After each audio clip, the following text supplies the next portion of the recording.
Hey guys, this is Apple Gamer 24/7. I'm here to give you guys today my iPhone 5 review. I had this phone for about 2 weeks now. I just want to give you guys my full review and impressions of it today.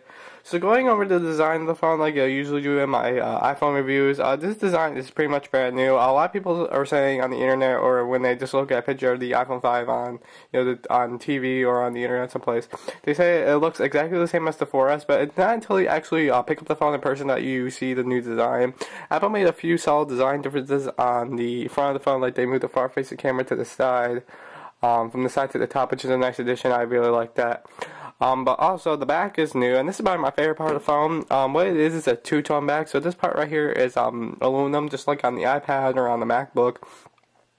But on the top and bottom, there's glass. So it's kind of mixing and matching two different designs. It's mixing and matching the iPad design, in my opinion, and also the iPhone 4 and 4S. All the buttons are still in the same place. You still got your home button.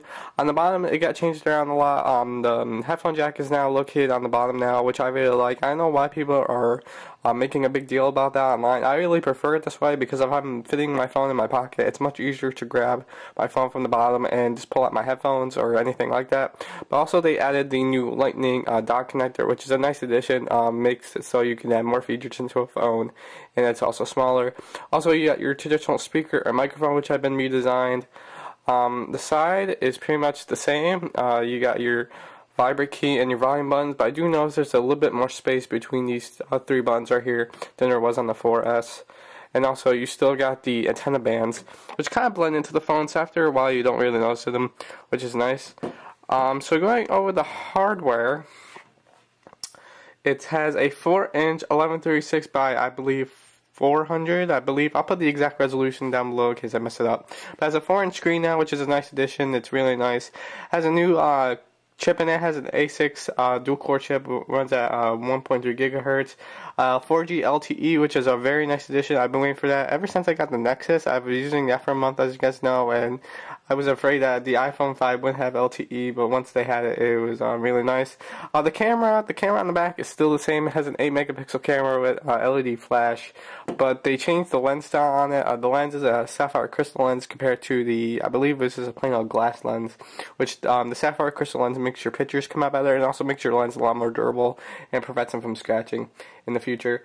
Has a FaceTime HD camera, like I said before. Has a FaceTime HD camera on the front, so you can do your FaceTime calls or Skype or take your hipster self-portraits there if you really want to. Uses in-cell touchscreen technology. Now what that is, before on the iPhone 4 or the 4S or even on the older iPhones, there used to be a layer of touch between the screen and the bezel, but that's not the case anymore. The touch layer is built into the screen, so there's actually one layer between the bezel and the screen, which makes your phone a lot thinner, and that makes it so you can have a much lightweight phone. Like I said, the headphone jack is on the bottom, and also you have the new Lightning connector. Now I'm going to talk about call quality. I have the Verizon model here. I can't say anything about the AT&T or the Sprint or any other carriers. I can only talk about the Verizon model, but I have to say the call quality on this is excellent. Haven't had any drop calls or anything. But the LTE around here is really not that great. It's only been in here. I don't think it's even been here a year. It just was put in my area. I believe when I first bought my first 4S, which is in February, which is not even a year yet, but I have 3 bars of LTE, which is fine. Call quality is great, but everywhere I go, I usually get a mix between LTE and 3G, but the coverage has improved since I got the Nexus. I'm getting LTE in places that I used to get 3G on the Nexus. I don't know if it's because the antennas on the iPhone 5 are just much better than that, or Verizon is just updating their coverage map, but coverage is getting better over time, but it really hasn't been a big issue with me. The software, it's running iOS 6 pre-installed, which is nice. You can get some new features, but iOS 6 is built for this 4-inch screen, so you can have an extra row of icons and stuff like that. For those people that are saying that iOS 6 is boring, I wouldn't really say that it's boring. I would say it's familiar with a lot of people. A lot of people are familiar with it, which makes a lot of people get tired of it. I think when people look at Android phones and they see all the skins and everything on it, they look at it as a brand new UI and interface, but really it's the same Android phone. I could say that Jelly Bean is just an updated version of ice cream sandwich. Just like iOS 6 is an updated version of iOS 5. So I wouldn't say it's boring. I would just say it's familiar with people, and I think that people just want something like Android has, like a skin or something to customize a little bit. But I'm pretty much fine the way iOS works. I like the notification center and all the stuff like that. I do like the new features that they added to the phone app that allows you to decline and answer calls much better, and also gives you the pull down tab to reply with a message if you're not able to talk. I like some of the new features of that.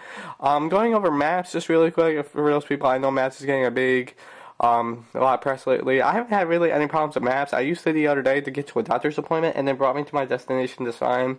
But if you live in a big city, I don't live in too big of a city. I just live in a small town. It got me from point A to B, no problem. If you live in a bigger city, I can see what the issue is, but it hasn't had any issues with me. So, going over the pros and cons of what I think of the best things about this phone, I love the bigger screen. I love the 4-inch screen. As you guys know, I don't have the best eyesight, so having this phone with the bigger screen makes it a lot easier for me to read things on the internet or play games. It just makes everything a lot easier for me, so I really like the bigger screen and just how much stuff I can see on it now compared to the 3.5-inch screen. LTE, I love when I have LTE, especially when it's working in my area. Like I said, I don't have the best LTE coverage, but it's getting better. I like that I can have speeds close to my internet connection. Actually, I tested this against my home internet connection. I found that my internet connection at home is just a tad faster, but not that much. So there really isn't a difference between LTE and my home internet, which makes it nice on the road if I want to stream music or watch a YouTube video or use Netflix or anything like that. So I really like the LTE speeds, and I want that to stay on the iPhone I think that will stay on the iPhone for all the next generations until a new internet broadband wireless service comes out. The FaceTime HD camera, I really like that. I really how it's HD. I can record vlogs or anything like that. I really liked how that camera has finally been updated. That was one big disappointment with me with the 4S, is that the front camera did not get updated. I'm really surprised at how light the phone is compared to the 4S. If I were to hold the 4S right next to me, I don't have one anymore, but I would say the 4S is a lot heavier. This is much nicer. It fits really nice in the hand. I just really like how this feels. It also makes me feel like there's no battery in it. It's that light. So I can't really describe it on camera too well. You really need to hold the iPhone 5 in person in order to get the effect. In case you guys are wondering about camera tests, I'll put a few pictures in the video someplace, but I have to say the camera's just the same as the 4S. I really don't see any big deal with the camera. I believe they're the same, which is not a bad thing because the 4S had a good camera. So let's talk about the cons. One big con for me is the lightning connector. I know it's smaller and I know it's supposed to be the new standard, but it means if I have a 30-pin dock connector, which I have many laying around because I've bought many iPads and many iPhones over the years, I can't use those cables anymore. I have one cable to charge my phone. I wish Apple gave you an adapter inside the box so you can use your old accessories, but that costs extra money, which I'm planning to pick up. If you guys want to see an unboxing of it, just leave it down below in the comment section. But it's not really a big deal breaker for me. It's just something extra you have to buy, and I understand why they're doing that. But that could be a deal breaker for some people, but it's not really a big deal for me. The next thing is kind of like a software thing. I wish Apple made a deadline for developers to make 4-inch apps, because a lot of the apps I have on my iPhone are not tailored to the 4-inch screen. Some of them are still at the 3.5-inch screen, which means I still get the letterboxing up top. I wish Apple made a deadline like what they used to do to make the 4-inch app, so a lot of the apps can be optimized by now. But I do say give it another month, and probably some of the major apps will be updated to the 4-inch Retina display.